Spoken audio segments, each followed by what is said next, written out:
Episode 61 क्या मैं pregnant हूँ।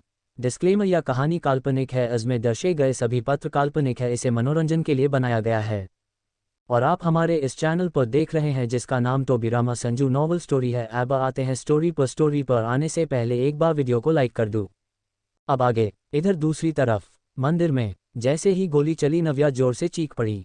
उसने तुरंत शौर्य को देखा। शौर्य के हाथ में गोली लगी थी जिस वजह से उसने अपने दूसरे हाथ को पकड़ लिया था। पूरे मंडप में खून ही खून बिखर गया था। नव्या तुरंत डरते हुए सामने देखने लगी और जैसे ही उसने सामने गार्ड्स के बीच विधान को देखा वो दंग रह गई और वो तुरंत डरते हुए बोली, विधान विधान तुम यहाँ क्या कर रहे हो। वही विधान की आंखों में इस वक्त खून सवार था। वो अपनी गन को शौर्य के ऊपर पॉइंट करते हुए सीधे अंदर की तरफ बढ़ा और गुस्से के साथ बोला, तुम्हें क्या लगा तुम मुझसे दूर हो जाओगी और यहाँ पर शादी करोगी, मुझे पता भी नहीं चलेगा। ये सुनकर अब नव्या को पसीने आने लगे। उसे यकीन नहीं हो रहा था कि विधान उसका पीछा करते हुए मंदिर तक पहुंच गया था और उसने इस तरह शौर्य के ऊपर गोली चलाई। वहीं शौर्य गुस्से से विधान को देखते हुए बोला, विधान क्या तुम पागल हो गए हो, तुम्हें पता भी है तुम किसके ऊपर गोली चला रहे हो। इसके जवाब में विधान शौर्य को देखकर गुस्से से बोला, मुझे माफ़ कर दीजिए शौर्य भाई, लेकिन इस वक्त मैं यहाँ पर आपके दोस्त का छोटा भाई बनकर नहीं बल्कि इस लड़की का दीवाना आशिक बनकर आया हूँ और इस लड़की को आज अभी इसी वक्त अपना बनाकर जाऊँगा। ये सब सुनकर शौर्य एकटक विधान को देखने लगा। वहीं नव्या तो शौक थी। उसे विधान और शौर्य के बीच का रिलेशन कुछ समझ नहीं आया। उसने हकलाते हुए कहा, शौर्य ये तुम विधान को कैसे बोल रहे हो, क्या तुम विधान को जानते हो, क्या तुम दोनों एक दूसरे को पहले से ही जानते थे। तभी शौर्य ने गुस्से के साथ कहा, ये मेरे दोस्त विद्युत का छोटा भाई है। ज़्यादातर बिजनेस के चलते मेरी इससे मुलाकात होती रहती थी, लेकिन मुझे नहीं पता था कि ये आस्तीन का सांप निकलेगा। ये इस तरह तुम्हें पाने के लिए मुझ पर गोली चलाएगा। तभी विधान गुस्से से मंडप के अंदर आते हुए बोला, आप मेरे बारे में अच्छे से जानते हैं। जब भी मैं किसी चीज़ को पाने की जिद करता हूं तो मैं उसे पाकर रहता हूं, फिर सामने वाला चाहे मेरा सगा ही क्यों ना हो। और फिलहाल तो आप मेरे भाई के दोस्त हैं। मुझे आपके जीने मरने से कोई फर्क नहीं पड़ता, लेकिन आज मैं इस लड़की को यहाँ से लेकर जाऊँगा। ये कहते हुए उसने मंडप के अंदर आते ही नव्या के हाथ को पकड़ लिया और उसे खींचते हुए नीचे ले जाने लगा। वही नव्या जोर से चिल्लाते हुए गुस्से के साथ बोली, विधान दूर हो जाओ मुझसे, मैं तुमसे प्यार नहीं करती, तुम मेरे साथ ऐसे ज़बरदस्ती नहीं कर सकते। मैं सिर्फ शौर्य से प्यार करती हूँ और आज मेरी उससे शादी हो रही है। शादी का नाम सुनकर विधान के कदम रुक गए और वो शैतानी ढंग से नव्या की तरफ मुड़ते हुए बोला, शादी, तो इसका मतलब यहाँ पर शादी हो रही थी, तो क्यों ना मैं भी तुमसे शादी कर लूँ। इसी बहाने हम दोनों हमेशा हमेशा के लिए एक दूसरे के हो जाएंगे। जैसे ही विधान ने ये कहा नव्या बुरी तरह शॉक्ड हो गई। वो तुरंत डरते हुए अपने कदम पीछे लेते हुए बोली, नहीं विधान तुम ऐसा नहीं कर सकते, मैं सिर्फ शौर्य से प्यार करती हूँ, मैं उसके अलावा किसी की नहीं हो सकती, प्लीज़ मुझे छोड़ दो, मुझे जाने दो। ये कहकर वो तुरंत शौर्य की तरफ जाने को हुई, लेकिन तभी पीछे से विधान ने उसके बालों को कसकर पकड़ लिया। नव्या अपनी जगह रुक गई और वो गुस्से से अपने बाल छुड़ाते हुए बोली, मुझे छोड़ो विधान, मैं तुम्हारी नहीं हो सकती, तुम इस तरह मेरे साथ जोर जबरदस्ती नहीं कर सकते, मैं कभी तुम्हें अपना नहीं बना सकती, प्लीज़ छोड़ो मुझे। ये कहते हुए वो शौर्य को देखने लगी। वहीं शौर्य ने भी दूसरे ही पल अपनी कमर के पीछे से गन निकाली और उसे सीधे विधान के सर पर पॉइंट करते हुए बोला, विधान तुम मुझे अपना नहीं समझते तो मैं भी तुम्हें अपना नहीं समझूंगा। अभी तक मैं तुम्हें विद्युत का छोटा भाई होने के नाते छोड़ रहा था, पर जब बात मेरे प्यार पर आएगी तब मैं तुम्हें उसे ऐसे कभी नहीं ले जाने दूंगा, मैं तुम्हें जिंदा नहीं छोड़ूंगा। ये कहते हुए उसने डायरेक्ट विधान के ऊपर गोली चला दी, लेकिन विधान दूसरे ही पल पीछे की तरफ मुड़ गया और गोली चूंध गई और फिर दूसरे पल विधान ने भी शौर्य के ऊपर गोली चला दी, लेकिन शौर्य भी दूसरी तरफ मुड़ गया। उन दोनों के बीच गोलीबारी हो रही थी और वही नव्या ये सब देखकर बहुत ज़्यादा घबरा रही थी। उसके चेहरे पर पसीने थे और वो तुरंत गुस्से से चिल्लाते हुए बोली, रुक जाओ तुम दोनों, प्लीज़ भगवान के लिए रुक जाओ, इस तरह से मुझे खून खराबा नहीं पसंद है। उसके चिल्लाने से विधान और शौर्य दोनों ही जो एक दूसरे के खून के प्यासे थे, वो एक पल के लिए रुक गए और वो दोनों नव्या को देखने लगे। नव्या की आंखों में आंसू थे। वो विधान की तरफ देखकर बोली, विधान आखिर क्या चाहते हो तुम मुझसे, क्यों मेरे साथ ऐसे ज़बरदस्ती कर रहे हो। तुम कहते हो कि मैं तुम्हारी हूँ, लेकिन मैं कहती हूँ कि मैं तुम्हारी नहीं हूँ, मैं सिर्फ और सिर्फ शौर्य की हूँ, मैं शौर्य से प्यार करती हूँ। प्लीज़ मेरी ज़िंदगी से चले जाओ विधान, मेरी ज़िंदगी को इस तरह जहन्नुम मत बनाओ, मैं तुम्हारे आगे हाथ जोड़ती हूँ, प्लीज़ मेरे ऊपर तरस खाओ विधान। ये कहते हुए उसने फिर शौर्य की तरफ देखकर कहा, शौर्य मुझे माफ़ कर दीजिए, मैंने आपसे झूठ बोला, मुझे पता है कि सच सुनने के बाद आप शायद मुझे माफ़ नहीं करेंगे, लेकिन मैं आपको आज एक सच बताना चाहती हूँ। ये सुनकर शौर्य ने अपने हाथ को कसकर पकड़ा और गुस्से के साथ बोला, तुम किस सच की बात कर रही हो? तभी विधान आगे आया और वो नव्या को कमर से पकड़ते हुए शैतानी ढंग से बोला, वो सच मैं आपको बताता हूँ। ये सुनते ही नव्या की आंखों में खौफ आ गया। वो तुरंत विधान को दूर धक्का देने लगी, लेकिन तभी विधान ने उसे और भी ज्यादा कसकर अपनी बाहों में भरा और शैतानी ढंग से बोला, सच ये है कि मैं ऑलरेडी आपकी होने वाली बीवी के साथ जबरदस्ती कर चुका हूं और मैंने इसे सेटिस्फैक्शन के साथ किस भी कर लिया है। जैसे ही शौर्य ने ये सुना वो शॉक्ड रह गया और शॉक्ड होकर नव्या को देखने लगा। वहीं नव्या की आंखों में आंसू आ गए। उसे पता था कि विधान यही कहेगा, क्योंकि यही सच भी था और उसे आज अफसोस हो रहा था कि उसने क्यों आखिर ये सब कुछ शौर्य से छुपाया। और अगर वो शौर्य को सच बता देती तो आज ऐसे वक्त में उसका सच सामने नहीं आता। उसे काफ़ी ज़्यादा तकलीफ होने लगी और उसकी आंखों से आंसू भी निकलने लगे। तभी शौर्य ने कहा, विधान ये क्या कह रहा है नव्या? ये झूठ बोल रहा है ना? तुमने ऐसा कुछ भी नहीं किया, राइट? तुमने कहा था कि तुमसे मुझसे प्यार करती हो, मेरे अलावा तुमने कभी किसी को टच नहीं किया। ये सुनकर विधान ने शैतानी ढंग से कहा, आपकी होने वाली बीवी इतनी भी शरीफ नहीं है जितना आप सोचते हैं, बल्कि आपको तो इससे नफरत करनी चाहिए। ये आपसे प्यार करती थी और आपके साथ रिलेशनशिप में थी, तब भी ये किसी और की बीवी बनकर उसके बेडरूम में रहती थी और तो और एक ही बेड पर सोई भी थी। ये सब सुनकर अब शौर्य और भी ज़्यादा दंग था। वहीं नव्या तुरंत गुस्से से विधान को दूर धक्का देते हुए बोली, विधान चुप हो जाओ, तुम क्या बकवास कर रहे हो? ऐसा कुछ भी नहीं हुआ था। तभी विधान ने टेढ़ी स्माइल के साथ कहा, क्या मैं झूठ बोल रहा हूँ? क्या तुम उन्हें नहीं बताना चाहती कि तुम उनके ही बेस्ट फ्रेंड विद्युत वालिया की बीवी बनकर उनके ही बेडरूम में और उनके ही साथ एक ही बेड पर सोया करती थी? ये सुनकर अब शौर्य पूरी तरह हक्का बक्का रह गया। वहीं नव्या की आंखों से आंसू निकल आए। इधर दूसरी तरफ वालिया पैलेस में गुरूर वापस पैलेस के अंदर आए। सोफे पर वैदेही मैगजीन पढ़ रही थी। उसने जब गुरूर को देखा तो उसके चेहरे पर एक शातिर मुस्कुराहट आ गई और उसने गुरूर को देखते हुए कहा, क्या हुआ? कहाँ गई थी तुम? कहीं तुम विद्युत के पास तो नहीं गई थी? कहीं तुमने विद्युत से उसके बारे में पूछा तो नहीं? और कहीं विद्युत ने तुम्हें थप्पड़ मारकर ऑफिस से बाहर तो नहीं निकाल दिया? ये सब सुनकर गुरूर के कदम रुक गए। वो मुस्कुराते हुए वैदेही की तरफ मुड़ी और बोली, कितने अच्छे अच्छे ख्वाब देख लिए तुमने मेरे लिए, पर अफसोस तुम्हारे ख्वाबों में से एक भी ख्वाब पूरा नहीं हुआ, क्योंकि विद्युत ने मुझे खुद से दूर भेजने के बजाय या फिर मुझे थप्पड़ मारने के बजाय मुझे किस किया, मुझे अपनी गोद में बिठाया और मुझे अपनी बाहों में भरा, यहाँ तक कि उसने मुझे गुड बाय किस भी की। उसने मुझे ये भी कहा कि वो जब वापस आएगा तो उसके पास एक सरप्राइज होगा जो वो मुझे देगा। क्या और कुछ तुम्हें सुनना है? वैदेही ये सब सुनकर शॉक थी। वो तुरंत मैगजीन टेबल पर पटकते हुए उठी और बोली, क्या बकवास कर रही हो तुम? विद्युत ऐसा कभी नहीं कर सकता। उसे तुम्हारी सच्चाई पता है। उसे पता है कि तुमने विधान को किस किया है और तो और पता नहीं उसके साथ क्या क्या किया है। ये सब जानने के बावजूद वो कभी ऐसा नहीं कर सकता। ये सुनकर गुरूर हंसने लगी। उसे हंसते देख वैदेही के चेहरे का रंग उड़ने लगा। तभी गुरूर हंसते हुए बोली, वैदेही तुम्हें नहीं लगता कि तुम्हें अब अपना बैग पैक कर लेना चाहिए? क्योंकि तुम्हारे सारे पासे उल्टे पड़ चुके हैं। मैं और विद्युत एक हो चुके हैं और अब कोई भी तीसरा इंसान हम दोनों के बीच दरार नहीं ला सकता। हम दोनों अब कभी एक दूसरे से अलग नहीं हो सकते। और जहां बात रही तुम्हारी उन सो कॉल्ड घटिया फोटोग्राफ की, तो वो लड़की मैं नहीं बल्कि वो कोई और थी। और वो कौन थी इसके बारे में तुम खुद पता लगाओ, क्योंकि मैं तुम्हें कुछ भी नहीं बताने वाली। ये कहकर वो मुस्कुराते हुए सीधे अपने कमरे की तरफ बढ़ गई। और वही जैसे ही वैदेही ने ये सब कुछ सुना वो दंग रह गई और वो तुरंत हकलाते हुए बोली, ऐसा कैसे हो सकता है? ऐसे कैसे वो कोई दूसरी लड़की हो सकती है? और विद्युत इसे कैसे अपना सकता है? नहीं, ये झूठ बोल रही है। जरूरी इसे दौरा पड़ा है। विद्युत ने इसे छोड़ दिया होगा, इसलिए ये पागल हो गई है और इसलिए ऐसी फालतू बकवास कर रही है। नहीं, मुझे अच्छे से पता है विद्युत सिर्फ मेरा है और वो हमेशा मेरा ही रहेगा। ये कहते हुए वो गुस्से से सीधे अपने कमरे की तरफ बढ़ गई। इधर गुरूर अंदर कमरे में आए, तभी उसका फ़ोन बजा। उसने अपना फ़ोन देखा तो एक मेल आया हुआ था। उसने जैसे ही मेल चेक किया उसके चेहरे पर एक एक्साइटमेंट आ गई। उसने खुशी के साथ कहा, वाह, फाइनली मेरे रिज्यूम को सेलेक्ट कर लिया गया और अब मैं उस ऑफिस में जॉब कर सकती हूँ। फाइनली अब मुझे इस वैदेही के ताने नहीं सुनने पड़ेंगे और ना ही इस घर में घुट घुट कर रहना पड़ेगा। अब मैं बाहर जाकर अपने दम पर अपना काम कर सकती हूँ। ये कहते हुए वो काफ़ी ज़्यादा खुश लग रही थी और तभी उसके कमरे का दरवाज़ा खुला और सुष्मिता जी अंदर आते हुए बोली, बेटा मैंने तुम्हारे लिए सूप रेडी किया है, क्या मैं उसे तुम्हारे लिए भिजवा दूँ? ये कहते कहते उनकी नज़र गुरूर पर गई। गुरूर को खुश देखकर वो कुछ समझ नहीं पाए और उन्होंने ना समझी में कहा, क्या हुआ बेटा, कोई खुशखबरी है क्या? ये सुनकर गुरूर ने तुरंत एक्साइटमेंट के साथ कहा, हाँ बहुत बड़ी खुशखबरी है। जैसे ही उसने ये कहा अचानक से सुष्मिता जी की आंखों में चमक आ गई।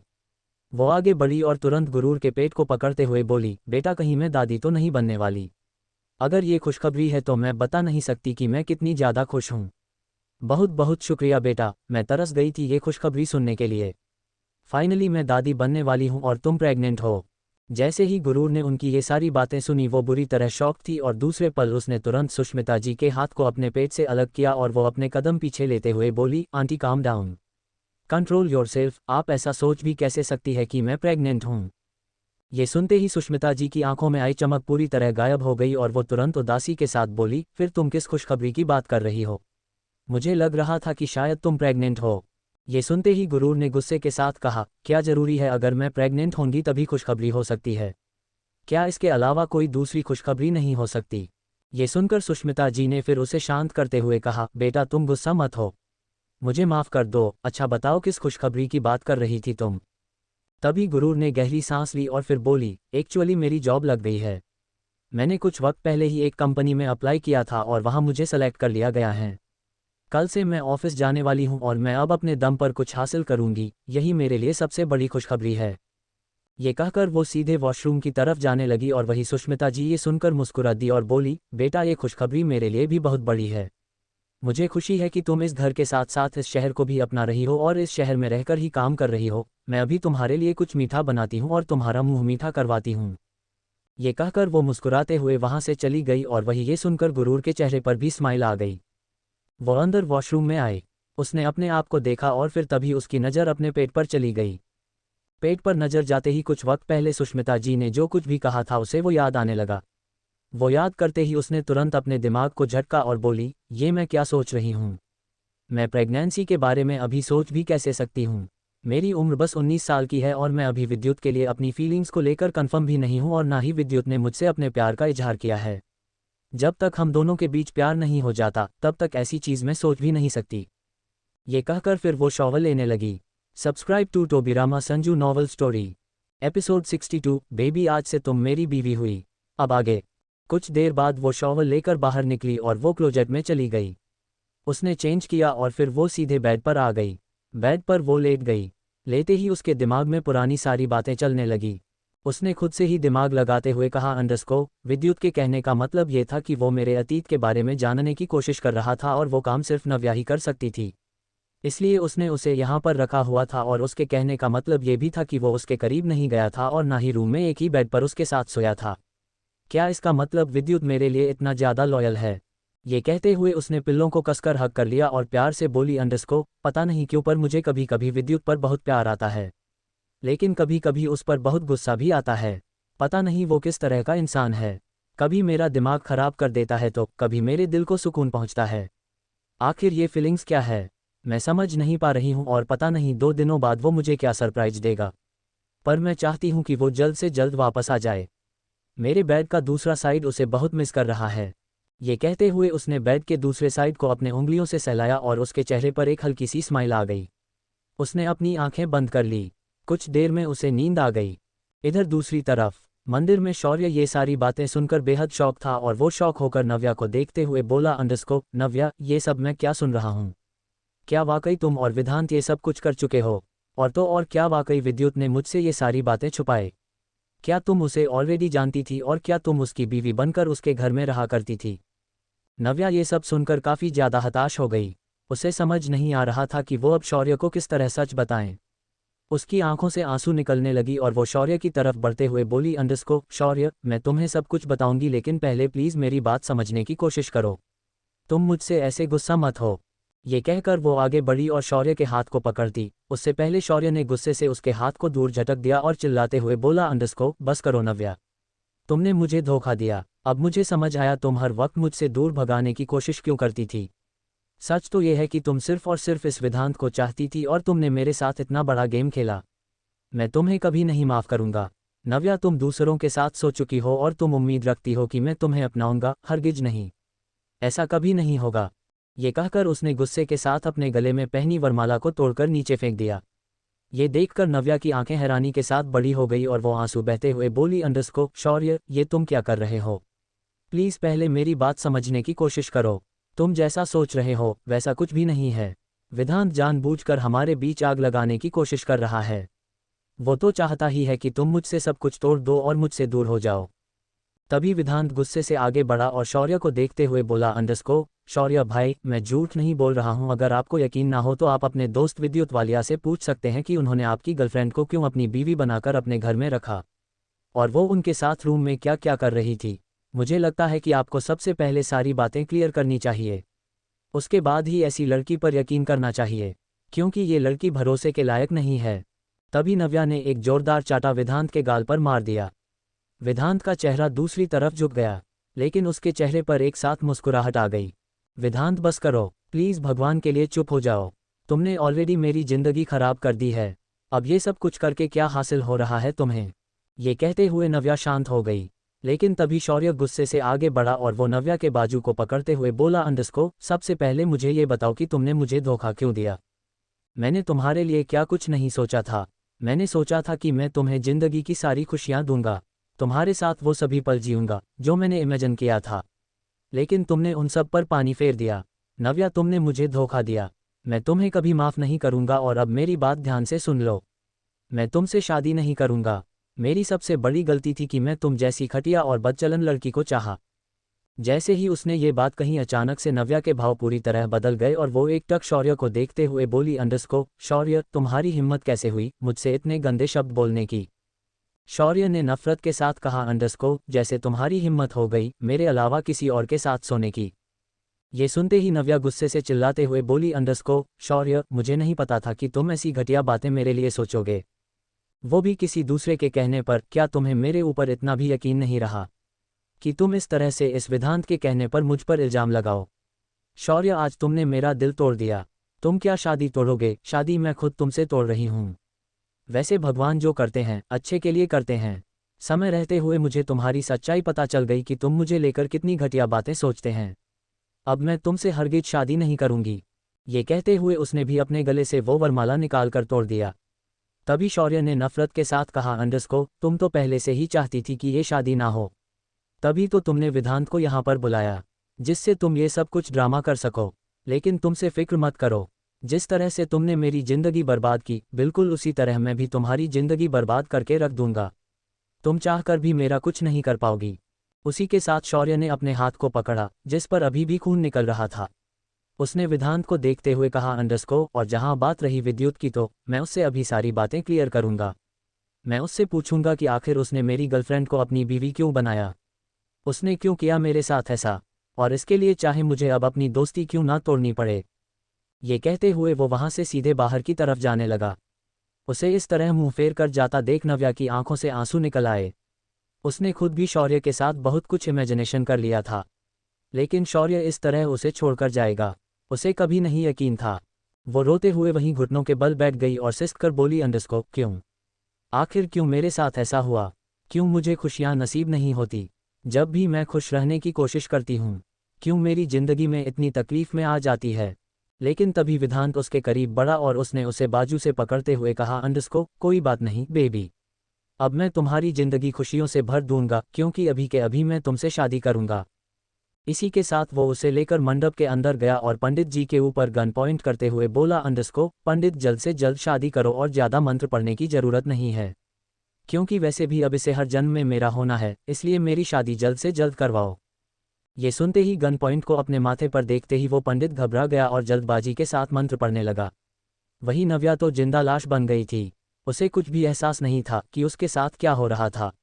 बस वेदांत उसके साथ जो जो कर रहा था वो बस किए जा रही थी। देखते देखते वेदांत ने उसके साथ फेरे लेने शुरू किया। 7वां फेरा भी कंप्लीट हो गया और नव्या धम से बेजान होकर जमीन पर बैठ गई। तभी वेदांत ने प्लेट से मंगलसूत्र उठाया और उसे सीधे नव्या के गले में बांध दिया। मंगलसूत्र अपने गले में देखते ही नव्या और भी ज्यादा बेजान हो गई। उसके शरीर में ताकत ही महसूस नहीं हो रही थी। वो बिल्कुल भी समझ नहीं पा रही थी कि वो किस तरह से वेदांत को रोके, क्योंकि वो बिल्कुल सदमे में चली गई थी। पल भर में उसके साथ क्या से क्या हो गया था, उसे खुद भी एहसास नहीं था। और तभी वेदांत ने थाल से सिंदूर उठाया। उसने सिंदूर को अपने हाथों की मुट्ठी में भरा और नव्या को देखकर शैतानी ढंग से बोला, अंडरस्को बेबी, अब से तुम मेरी बीवी हुई। अब तो तुम चाहकर भी मुझसे दूर नहीं जा सकती और अब तुम पर सिर्फ मेरा राज होगा। इसी के साथ विधांत ने जबरदस्ती नव्या के मांग में सिंदूर पूरा का पूरा भर दिया और नव्या की आंखों से एक बार फिर से आंसू निकल आए और विधांत किसी शैतान की तरह जोर जोर से हंसने लगा। इधर दूसरी तरफ शाम का वक्त हो गया था। गुरूर सोकर उठी और वो सीधे नीचे आए। वो नीचे जब हाल में पहुंची तो वहां ऑलरेडी गरिमा और ललित जी बैठे हुए थे। उन दोनों को देखकर गुरूर का मुंह बन गया और वो उन्हें इग्नोर करते हुए सीधे किचन की तरफ जाते हुए बोली, आंटी, क्या आपने मेरे लिए कुछ बनाया है? मुझे भूख लगी है। उसकी आवाज़ सुनकर सुष्मिता जी के साथ सभी उसके तरफ देखने लगे और गुरूर को वहां देखते ही गरिमा जी ने तुरंत कहा, बेटा, हम यहाँ तुमसे मिलने आए हैं। गुरूर ने बेरुखी के साथ कहा, पर मैंने नहीं बुलाया था। ये सुनकर गरिमा जी चुप हो गई तो तभी सुष्मिता जी तुरंत अपनी जगह से उठते हुए और उनके पास गई और बोली, बेटा, ये कैसी बात कर रही हो तुम? वो तुम्हारी दादी है, तुम्हें उनसे प्यार से बात करना चाहिए। कुछ वक्त पहले तो तुम उनसे इतने प्यार से बात कर रही थी। तभी गुरूर ने चिढ़कर कहा, क्योंकि वो मैं नहीं थी। अगर वो मैं होती तो कभी इन लोगों से प्यार से बात ना करती।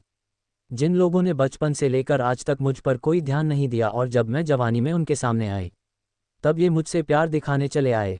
मैं ऐसे लोगों को कभी अपनी फैमिली नहीं मानूंगी। इसलिए मुझे फोर्स मत कीजिए कि मैं इन्हें अपना दादा दादी मानूं। मैंने आपको एक्सेप्ट कर लिया, यही बड़ी बात होनी चाहिए। ये कहकर तो फिर किचन में जाते हुए बोली, मेरे लिए प्लीज़ कुछ कुकिंग कीजिए।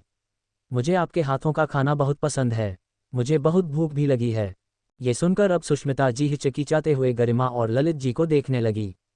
तभी नीलेश जी ने उन दोनों को देखते हुए कहा, लगता है वो अभी भी नाराज है। लेकिन तभी गरिमा जी ने कहा, पर कुछ वक्त पहले तो उसकी नाराजगी दूर हो गई थी। वो तो मुझसे नाराज नहीं थी, यहाँ तक कि वो मुझसे बात भी कर रही थी। तभी ललित जी ने भी कहा, हाँ, वो मुझे दादाजी भी बोल रही थी। मुझे बहुत खुशी महसूस हो रही थी, लेकिन अभी ऐसे क्यों बर्ताव कर रही है? कहीं तुम सब ने भी तो इसे कुछ सिखाया पढ़ाया नहीं है? ये सुनते ही नीलेश जी ने तुरंत कहा, नहीं नहीं भाई साहब, आपकी कैसी बातें कह रहे हैं? भला हम उसे क्यों ऐसी बातें सिखाएंगे? हमारी कोई गलती नहीं है इसमें और वो कोई बच्ची नहीं है। वो बड़ी और समझदार है। उसे पता है कि सामने वाले के साथ कैसे बर्ताव करना है कैसे नहीं। तभी ललित जी गुस्से से अपनी जगह से उठते हुए बोले, बस करो नीलेश। मुझे अच्छे से पता है तुमने ही जरूर उसे कुछ ना कुछ हमारे खिलाफ भड़काया होगा, तभी वो इस तरह से बोल रही है, वरना जब तक वो हमारे घर में थी वो हमसे बहुत प्यार से बात कर रही थी।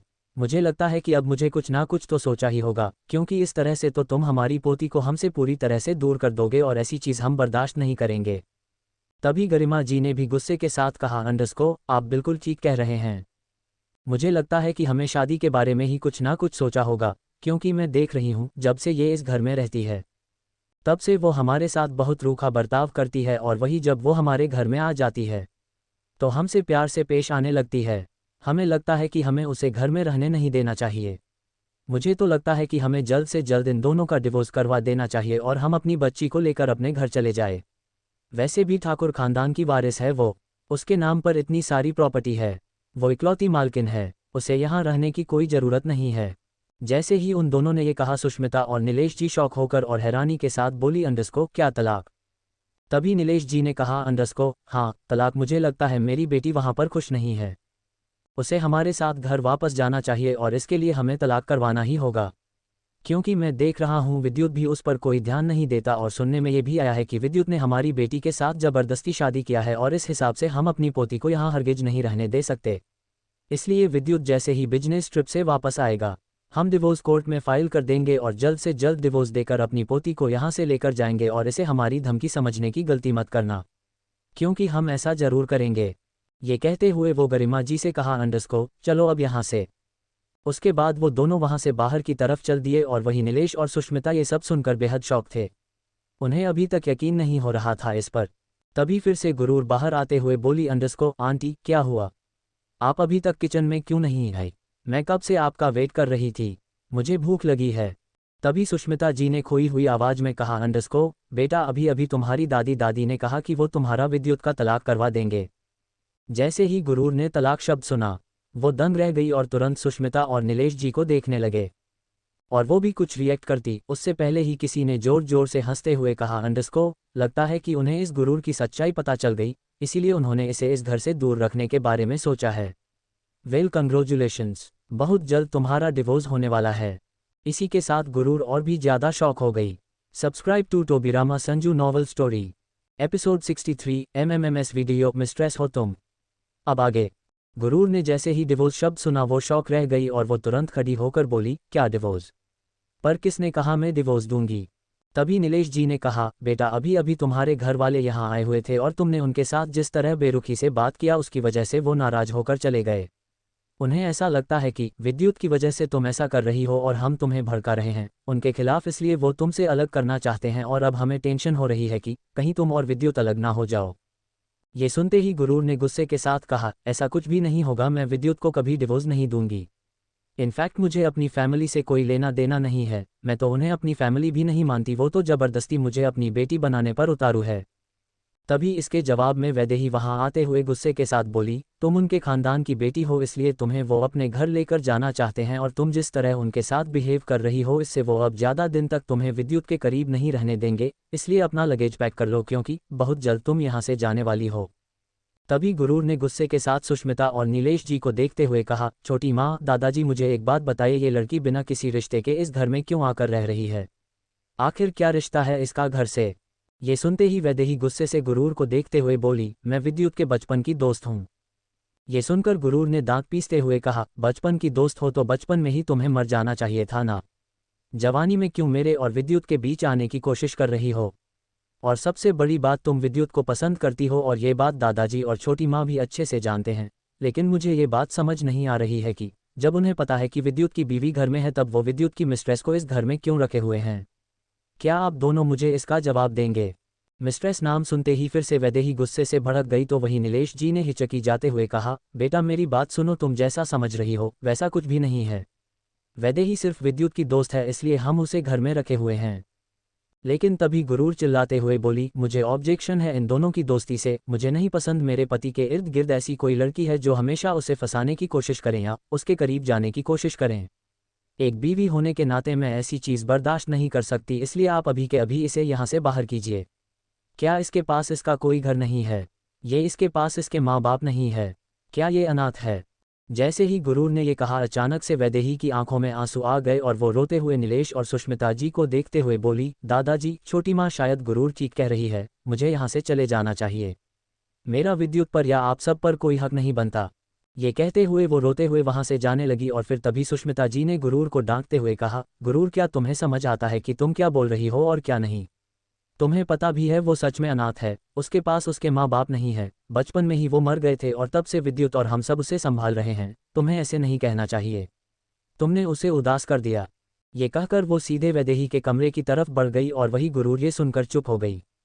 तभी नीलेश जी ने भी कहा, देखो बेटा, मुझे पता है कि वैदेही बचपन से लेकर आज तक गुरूर विद्युत को पसंद करती आ रही है और इसमें हम कुछ कर भी नहीं सकते क्योंकि विद्युत वैदेही को सिर्फ अपना दोस्त बनता है और उसी के तौर पर वो यहाँ पर रह रही है। तुम अपने और विद्युत के रिश्ते को सुधारने के बारे में सोचो क्योंकि मुझे पता है विद्युत सिर्फ तुमसे प्यार करता है, उसके अलावा वो कभी किसी दूसरी लड़की को चाह नहीं सकता और यही तुम्हारे पास एक पॉजिटिव पॉइंट है। इन सब को सोचो और अच्छे से अपने फैमिली पर भी ध्यान दो, उनसे अच्छे से बात करो जिससे ये डिवोर्स वाली बातें उनके दिमाग से निकल जाए। ये कहकर वो भी वहां से चले गए और वही गुरूर ये सब सुनकर गुस्से से अपने दांत पीते हुए बोली, ये घर है या लेक्चर का खंडन? जिसे देखो वही मुझे लेक्चर देकर चला जाता है। आखिर इन सब की प्रॉब्लम क्या है? इन सब को क्या लगता है कि मेरे पास दिमाग नहीं है? क्या मुझे दिखाई नहीं देता कि ये वैदेही किस तरह मेरी और विद्युत के बीच दरार डालने की कोशिश करती है? इसने नव्या का एमएमएस बनाकर मेरे खिलाफ इस्तेमाल करना चाहा, क्या इसके लिए मैं इसे माफ़ करूंगी? कभी नहीं, बल्कि अगर ये अनाथ है तो मैं इसे घर से भी बाहर निकलवा कर फेंकूंगी। ये कहते हुए वो वहां से सीधे अपने कमरे की तरफ बढ़ गई। इधर दूसरी तरफ मुंबई के एक आलीशान विला के बाहर कार आकर रुकी और उस कार से विधांत नव्या को खींचते हुए बाहर निकला। नव्या बिल्कुल जिंदा लाश बन चुकी थी और विधांत उसे शैतानी मुस्कुराहट के साथ खींचते हुए अंदर की तरफ लेकर जाने लगा। नव्या उसके साथ खामोशी के साथ चले जा रही थी। विधांत उसे लेकर अंदर आया तो सामने ही कई सारे नौकर खड़े थे। नौकर को देखकर विधांत ने अपनी कड़क आवाज में कहा, आज से ये भी इस घर की नौकरानी है और इसे घर का काम समझा दो। इसी के साथ विधांत ने नव्या को उन नौकरों के तरफ फेंक दिया। नव्या लड़खड़ाकर सीधे जमीन पर जा गिरी और उसके मुंह से एक आह निकल गई। विधांत ने उसके तरफ देखना भी जरूरी नहीं समझा और वो सीधे अपने कमरे की तरफ चला गया। इधर एक नौकरानी जल्दबाजी के साथ नव्या के पास आए और उसे संभालते हुए बोली, बेटा तुम ठीक हो ना? तुम्हें चोट तो नहीं आई? नव्या ने अपने आंसू को साफ करते हुए बिना किसी भाव के कहा, मैं बिल्कुल ठीक हूँ और यहाँ कौन कौन से काम करने होते हैं मुझे समझा दीजिए। ये कहकर उसने अपने सर से उस चुनरी को उतार दिया जो कुछ देर पहले वो पहनी हुई थी। वही मेड और नौकर सभी नव्या को ऊपर से नीचे तक देख रहे थे। तभी एक नौकरानी ने हिचकिचाते हुए कहा, क्या अभी अभी तुम्हारी शादी हुई है? क्योंकि तुम्हारे मांग में ताज़ा सिंदूर दिखाई दे रहा है, पर तुम्हारी हालत बहुत खराब लग रही है। आखिर हुआ क्या है और बॉस तुम्हें कहाँ से लेकर आए हैं? ये सब सुनकर नव्या की आंखों में फिर से पुराने पल आने लगे, जिन्हें सोचकर उसकी आंखों में दर्द उतर आया और उसने अपना सिर ना में हिलाते हुए कहा, मेरी कोई शादी नहीं हुई है, बस ये एक मजाक है जो मेरे साथ हुआ है। इसके अलावा आप सब मुझे काम बता दीजिए क्योंकि मुझे पता है अब मेरी जिंदगी क्या है। ये कहते हुए वो अपनी जगह से उठी और फिर तभी मेड ने एक दूसरे की तरफ देखकर अपना सिर हिला दिया और फिर एक मेड आगे आते हुए बोली, चलो सबसे पहले मैं तुम्हें सर्वेंट क्वार्टर लेकर चलती हूँ, वहाँ तुम कपड़े बदल लो और फिर मैं तुम्हें यहाँ का काम समझा दूंगी। नव्या ने बस अपना सिर हिला दिया, वो उसे सर्वेंट क्वार्टर में ले गई। सर्वेंट क्वार्टर में पहुंचकर मेड ने नव्या के लिए कपड़े निकले और बोली, इसे पहनकर तैयार हो जाना, कुछ देर में हम तुम्हें लेने आएंगे और तुम्हें फिर काम समझा देंगे। ये कहकर वो वहां से चली गई और वही नव्या ने उस नौकरानी के कपड़े को देखा। उस कपड़े को देखकर उसने अपनी आंखें बंद की, अपने आप उसके आंखों से आंसू गाल पर गिरने लगे। वो इसी तरह अपने कदमों के नीचे झुक गई और अपने आप को अपने बाहों में भरते हुए सिसक सिसक कर बोली, यही मेरी जिंदगी है, अब यही मेरी जिंदगी है। मैं उस विधाता वालिया की नौकरानी बन चुकी हूँ। पहले उसने मुझे अपनी बीवी बनाया और फिर एक नौकरानी का वजूद दे दिया मुझे, अब मैं कुछ भी नहीं रह गई। मैं अब सिर्फ और सिर्फ विधाता वालिया की नौकरानी हूँ। इसी के साथ नव्या जोर जोर से रोने लगी और वहीं दूसरी तरफ शौर्य वापस बंगले में आया। गुस्से के साथ वो सोफे पर बैठ गया और उसने अपना फ़ोन उठाया। उसने विद्युत के पास कॉल डायल किया पर विद्युत का कॉल नहीं लगा। उसने काफ़ी देर तक विद्युत के पास कॉल डायल किया लेकिन तभी भी विद्युत ने कॉल पिक नहीं किया। उसी के साथ शौर्य ने गुस्से से फ़ोन को टेबल पर पटक कर चिल्लाते हुए बोला, क्यों किया विद्युत तुमने मेरे साथ ऐसा? क्यों? मैंने तुम्हें अपना दोस्त समझा था लेकिन तुमने मुझे धोखा दिया। तुमने और तुम्हारे छोटे भाई दोनों ने मिलकर मेरे साथ दगाबाजी की है। इसके लिए ना तो मैं तुम्हें माफ़ करूंगा और ना ही तुम्हारे छोटे भाई को, और इसकी सज़ा अब मैं सबसे पहले तुम्हारी उस बीवी को दूंगा जिसे तुम बेपनाह प्यार करने लगे हो, और अब मैं उसे चोट पहुंचाऊंगा जिसकी तुमने उम्मीद भी नहीं की होगी। ये कहते हुए शौर्य के चेहरे पर एक अजीब से भाव आ गए थे। इधर दूसरी तरफ शाम का वक्त हो चला था और गुरूर अपने कमरे में मौजूद थी। उसने अपना फ़ोन उठाया और मुंह बनाकर बोली, विद्युत को गए पूरे 1 दिन हो गए, पर उसने अभी तक मेरे पास ना तो एक कॉल किया ना ही एक मैसेज किया। क्या वो मुझे वहां जाते ही भूल गया? नहीं, मैं ज़्यादा सोच रही हूँ, शायद वो बिजी होगा। वैसे भी मुझे अब अपने कल ऑफिस जाने की तैयारी कर लेनी चाहिए। ये सब कहते हुए उसने फ़ोन वापस रख दिया और अपनी पैकिंग शुरू कर दी। अपना सारा सामान रख लेने के बाद उसने मुस्कुरा कर कहा, फाइनली कल से मेरी एक नई जिंदगी शुरू होने जा रही है। ये कहते हुए उसके चेहरे पर गहरी मुस्कुराहट थी। इसी तरह रात बीत गई। अगली सुबह हुई और गुरूर जल्दबाजी के साथ तैयार होकर नीचे आए। नीचे सुष्मिता जी ने उसे दही चीनी खिलाते हुए कहा, उम्मीद करती हूँ तुम्हारे काम का पहला दिन अच्छा हो। ये सुनकर गुरूर ने मुस्कुराते हुए कहा, थैंक यू छोटी माँ। जिसके बाद वो वहाँ से सीधे बाहर की तरफ चली गई। वो अपने कार में आए और कुछ ही देर में कार एक बड़ी सी आलीशान बिल्डिंग के बाहर आकर रुकी। गुरूर कार से बाहर निकली। उसने उस बिल्डिंग को ऊपर से नीचे तक देखा और बोली, इसका मतलब कि कंपनी काफ़ी ज़्यादा आलीशान है, यानी कि मैं काफ़ी अच्छी कंपनी में आई हूँ। ये कहता उसके चेहरे पर एक एक्साइटमेंट थी। वो सीधे अंदर की तरफ बढ़ी।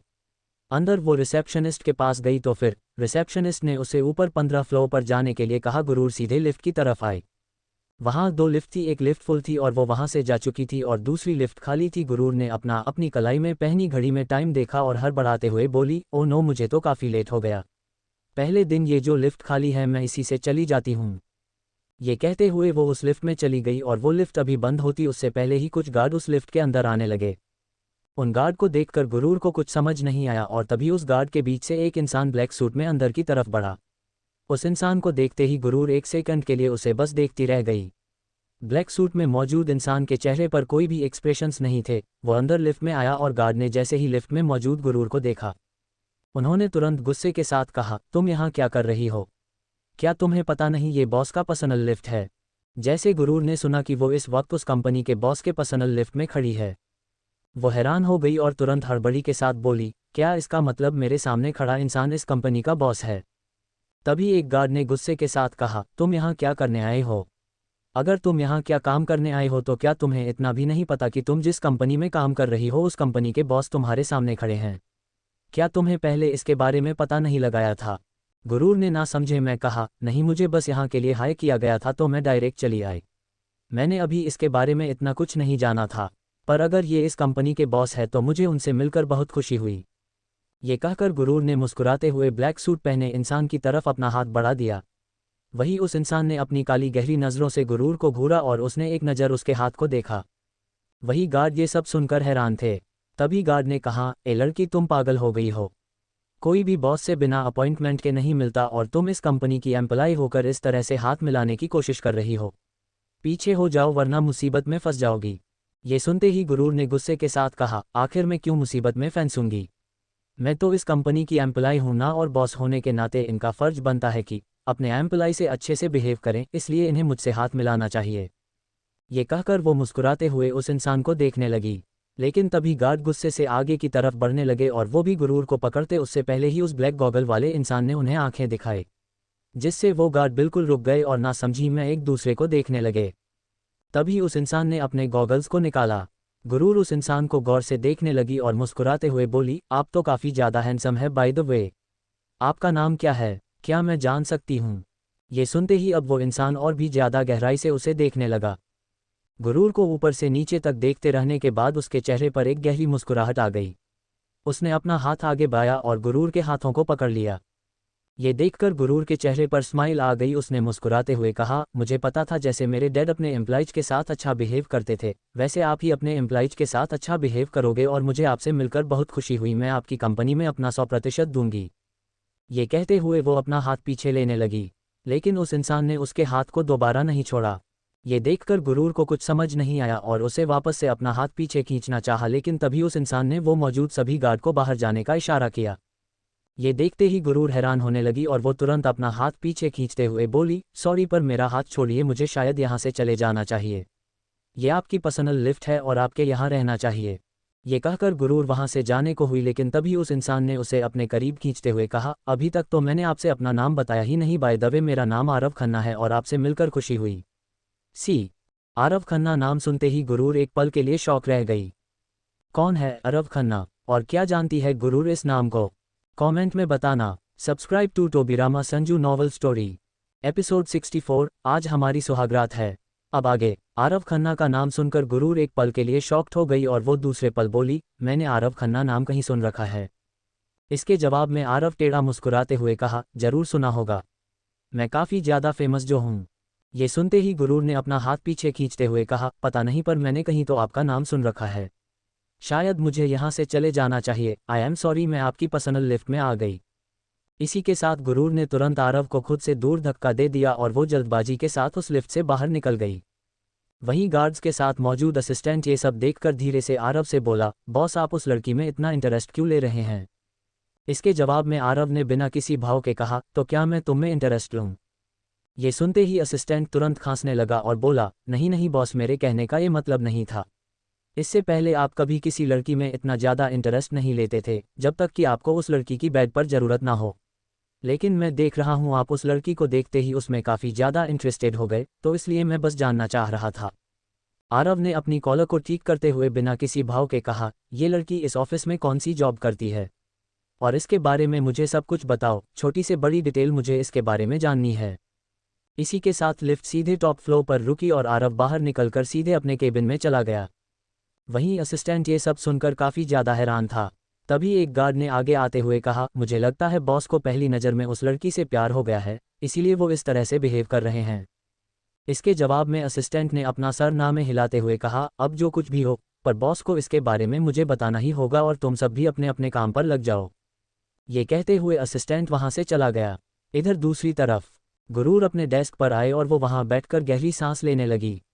इस वक्त वो कुछ सोच रही थी और उसने कुछ सोचते हुए कहा, आरव खन्ना कहीं तो मैंने नाम सुना है, लेकिन कहाँ, मुझे समझ नहीं आ रहा है।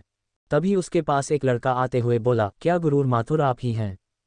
इसके जवाब में गुरूर तुरंत अपनी जगह से खड़ी होते हुए बोली, हाँ आज मेरी नई ज्वाइनिंग है।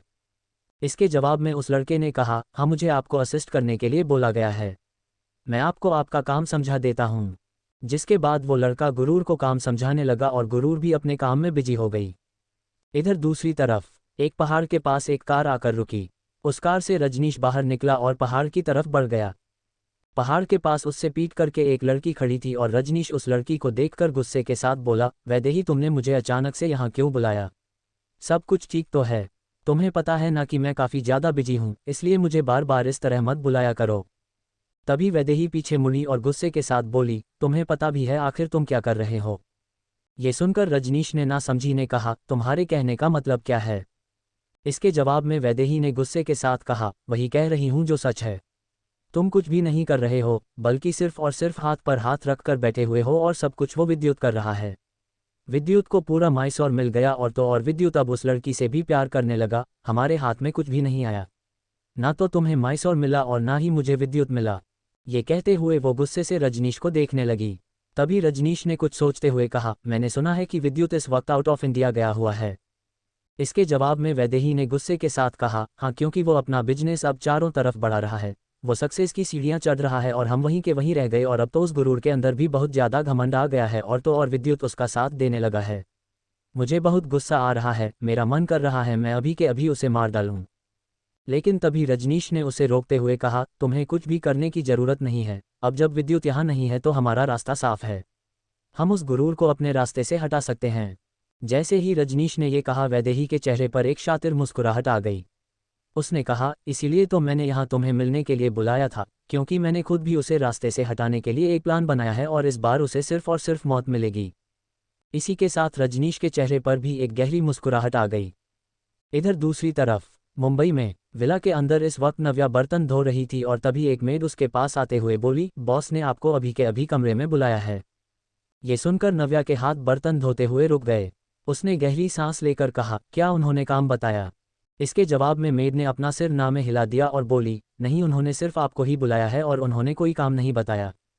ये सुनकर नव्या ने फिर कुछ नहीं कहा और वो अपने हाथ धोकर सीधे ऊपर कमरे की तरफ बढ़ गई।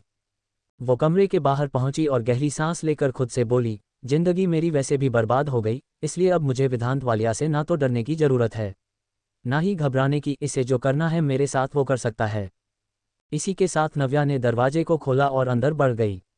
जैसे ही वो अंदर पहुंची, इस वक्त किसी ने उसे पीछे से अपनी बाहों में भर लिया। एक सेकंड के लिए नव्या चौंक गई, लेकिन उसे उस टच का एहसास हुआ।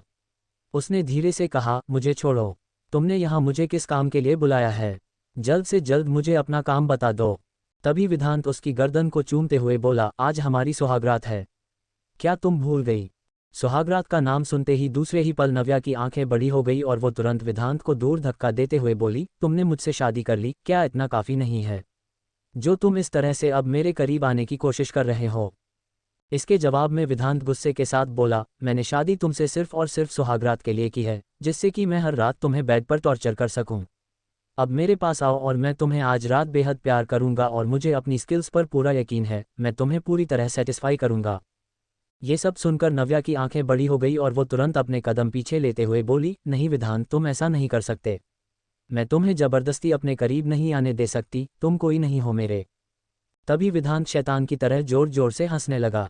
उसे इस तरह हंसते देख नव्या ने अपने दांत पीस लिए और विधांत उसके पास आते हुए बोला, अभी कुछ घंटे पहले ही हमारी शादी हुई है, वो भी पूरे विधि विधान से।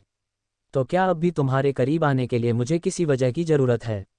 बल्कि मैं तो तुम्हारा पति हूँ, तुम्हें तो हर रोज़ मेरे करीब आना चाहिए और मुझे खुद के करीब आने देना चाहिए। इसी के साथ वो आगे बढ़ा और उसने नव्या को अपनी बाहों में भर लिया। नव्या कसमसाते हुए बोली, तुमने ज़बरदस्ती शादी की है मुझसे, मैं इस शादी से खुश नहीं हूँ और पहली बात तो मैं तुम्हारी बीवी नहीं बल्कि इस घर की नौकरानी हूँ। कुछ देर पहले ही तुमने मुझे इस घर की नौकरानी बनाया है और तुम्हें नहीं लगता कि इस घर की नौकरानी के साथ ऐसी चीज़ करना तुम्हें सही नहीं लगेगा? तभी विधांत उसे गुस्से से देखते हुए बोला, काफ़ी ज़्यादा जवाब देने लगी हो तुम और काफ़ी अच्छा तुम्हारा दिमाग चलता है, लेकिन अफसोस इन सब का कोई फ़ायदा नहीं है, क्योंकि मैं ज़रूर तुम्हारे साथ अब सुहागरात मनाऊंगा। इसी के साथ उसने उसे गोद में उठा लिया और सीधे बेड की तरफ लेकर चला गया। वहीं नव्या उसे बस मना करती रह गई। इधर अब तक शाम हो गई थी। गुरूर ऑफिस बिल्डिंग से बाहर निकली और खुद से बोली, ओ गॉड, ऑफिस में काम करना तो कितना ज़्यादा थकान भरा होता है। अब मुझे समझ आया कि क्यों ऑफिस से आने के बाद विद्युत इतना ज़्यादा फ्रस्ट्रेटेड रहता था, लेकिन मैं उसे आराम देने के बजाय और भी ज़्यादा उसे फ्रस्ट्रेटेड कर देती थी। अब मैं जान चुकी हूँ, ऑफिस से आने के बाद मैं विद्युत को बिल्कुल भी फ्रस्ट्रेटेड नहीं करूंगी और उसे रिलीफ दूंगी। ये कहते हुए उसने अपना फ़ोन निकाला और बोली, लेकिन विद्युत ने अभी तक मेरा कॉल पिक नहीं किया है और ना ही मेरे मैसेज का जवाब दिया। आखिर वो कल से क्या कर रहा है? पूरे 48 घंटे हो गए हैं, लेकिन अभी तक उसका कुछ भी जवाब नहीं आया। ये कहते हुए वो अपनी कार की तरफ जा रही थी, लेकिन तभी पीछे से आवाज़ आई, क्या मैं तुम्हें ड्रॉप कर सकता हूँ? उस आवाज़ को सुनते ही गुरूर अपनी जगह रुक गई और वो पीछे मुड़ गई। इस वक्त आरव उसके सामने मुस्कुराते हुए खड़ा था। आरव को देखकर गुरूर ने हिचकिचाते हुए कहा, सॉरी पर मेरे पास कार है। ये कहकर वो वहां से जाने लगी। लेकिन तभी आरव ने कहा, क्या हुआ? तुम मुझे अवॉइड क्यों कर रही हो? कुछ देर पहले तो तुम मेरी तारीफ कर रही थी और अब अचानक से तुम मुझे अवॉइड क्यों करने लगी? ये सुनकर गुरूर के कदम अपनी जगह रुक गए और फिर तभी उसने मुड़कर कहा, पता नहीं क्यों पर मुझे तुमसे कोई अच्छी वाइब नहीं आ रही है। मुझे ऐसा लग रहा है कि तुम सही इंसान नहीं हो और जो इंसान सही नहीं होता उससे मैं दूर रहती हूँ। उसके मुंह से सपाट तरीके से ये बात सुनकर आरव के भाव बदल गए। उसने दूसरे पल गुस्से के साथ कहा, ये क्या बकवास कर रही हो तुम? और तुम मेरे मुंह पर मेरे बारे में ऐसा कैसे बोल सकती हो? गुरूर ने भी अकड़ कर कहा, देखो मुझे पता है कि तुम मेरे बॉस हो और मुझे तुम्हारी रिस्पेक्ट करनी चाहिए, तुम्हें इज्जत देनी चाहिए, लेकिन तुमने कुछ वक्त पहले लिफ्ट में जो मेरे साथ किया उसे सोचकर मैं तुम्हें ना तो रिस्पेक्ट दे सकती हूँ ना ही इज्जत कर सकती हूँ, और अगर तुम्हें मुझसे इज्जत चाहिए तो बॉस और एम्प्लॉयर का रिलेशन मेंटेन करके रखना होगा। अब मैं जा रही हूँ क्योंकि कोई भी बॉस अपने एम्प्लॉय को ड्रॉप नहीं करता। ये कहते हुए वो वहाँ से सीधे अपनी कार की तरफ जाने लगी। लेकिन तभी आरव उसकी तरफ बढ़ा और गुस्से के साथ उसके हाथ को पकड़कर बोला, जैसा नाम है वैसी तुम्हारे अंदर क्वालिटीज़ भी है। गुरूर नाम के साथ साथ बहुत गुरूर और घमंड भी है तुम्हारे अंदर, लेकिन अफसोस मेरे आगे किसी काम का नहीं है, क्योंकि तुम मेरी नज़रों में आ चुकी हो और जो आरव खन्ना को पसंद आता है उसे आरव खन्ना अपना बनाकर रहता है। जैसे ही गुरूर ने ये सुना वो शॉक रह गई और शॉक्ड होकर बोली, आपके कहने का मतलब क्या है? इसके जवाब में आरव ने उसे देखकर शातिर मुस्कुराहट के साथ कहा, तुम इतनी भी बेवकूफ़ नहीं लगती कि तुम्हें मेरी बात समझ ना आए। तभी गुरूर ने गुस्से के साथ कहा, देखिए मैं सच कहूँ मुझे आपकी बात समझ नहीं आ रही है और आप इस तरह से मुझे परेशान करने की कोशिश क्यों कर रहे हैं? क्या आप अपनी कंपनी के हर एम्प्लॉय के साथ इसी तरह करते हैं? या फिर शायद मैंने गलती कर दी इस कंपनी को चूज करके? मुझे लगता है एक बार फिर से इसके बारे में सोचना होगा। तभी आरव ने कहा, नहीं मैं अपनी कंपनी के किसी भी एम्प्लॉय के साथ ऐसा बिहेव नहीं करता। मैं तुम्हारे साथ ऐसा इसलिए कर रहा हूं क्योंकि तुम मुझे पसंद आ गई हो और अब मैं तुम्हें अपना बनाना चाहता हूं। तुम मेरी बात मानो, मेरी बन जाओ, मैं तुम्हें बहुत ज़्यादा खुश रखूंगा। क्या तुम मेरी गर्लफ्रेंड बनोगी? ये सुनते ही अब गुरूर बुरी तरह शॉक थी और कुछ ही देर में उसने एक जोर का पंच आरव के पेट पर मारा। दूसरे पल आरव ने उसके हाथ को छोड़ दिया और गुरूर गुस्से से बोली, जस्ट शट अप। ये क्या बकवास कर रहे हो तुम? मैं तुम्हारी गर्लफ्रेंड कभी नहीं बन सकती क्योंकि मैं। अभी वो आगे कुछ कहती उससे पहले ही वो अचानक से रुक गई और मन ही मन बोली, ओह गॉड, आखिर मैंने अपने आप से क्यों प्रॉमिस किया था कि मैं अपनी आइडेंटिटी बाहर रिवील नहीं करूंगी जब तक कि मैं सक्सेस नहीं हो जाती। मुझे बता देना चाहिए कि मैं शादीशुदा हूं और विद्युत वालिया की बीवी हूं, तब ये इंसान चाहकर भी मेरे करीब आने की कोशिश नहीं करेगा। लेकिन तभी आरव ने उसे घूरते हुए कहा, मुझे फ़र्क नहीं पड़ता तुम चाहे कोई भी हो, तुम चाहे किसी की भी बेटी हो या चाहे किसी की भी बहू या बीवी हो, मुझे बस इतना पता है कि मैं तुमसे अब पहली नज़र में प्यार करने लगा हूँ। तुम्हें मैं अपना ज़रूर बनाऊंगा, तुम बस देखती जाओ, बहुत जल्द तुम मेरी बाहों में होगी। ये कहते हुए आरव टेढ़ा मुस्कुराया और वहाँ से अपनी कार में चला गया। इधर ये सब सुनकर गुरूर ने गुस्से के साथ कहा, क्या ये इंसान पागल हो गया है? ये ऐसा कह भी कैसे सकता है कि मैं इसकी हो सकती हूँ, जबकि ऐसा इम्पॉसिबल है, ऐसा कभी नहीं हो सकता। मैं विद्युत की बीवी हूँ और उसके अलावा मैं इसकी कभी नहीं हो सकती। ये कहते हुए वो गुस्से से अपनी कार की तरफ बढ़ गई। वो कार में आई और कार स्टार्ट करते हुए बोली, लगता है मुझे इस कंपनी से रिज़ाइन देना ही होगा क्योंकि इस कंपनी में जॉब करने लायक नहीं है। ये पागल इंसान है, कभी भी मेरे साथ बदतमीजी कर सकता है, और वैसे भी मैंने अभी अपनी जॉब के बारे में विद्युत को नहीं बताया है, अगर उसे पता चलेगा तो वो शायद मुझसे नाराज़ भी हो जाए। ये सब सोचते हुए उसने गहरी सांस ली और बोली, लेकिन नाराज तो मुझे होना चाहिए। 2 दिन से विद्युत के पास कॉल ट्राई कर रही हूँ पर उसका फ़ोन नहीं लग रहा है। उसे मुझे बताना तो चाहिए था। 1 मिनट, क्या मैं विद्युत के असिस्टेंट के पास कॉल कर सकती हूँ? ये सवाल खुद से करते हुए गुरूर के चेहरे पर एक चमक आ गई। उसने तुरंत अपना फ़ोन उठाया और उसने डायरेक्ट विद्युत के असिस्टेंट के पास कॉल डायल कर दिया। Subscribe to Tobirama Sanju novel story.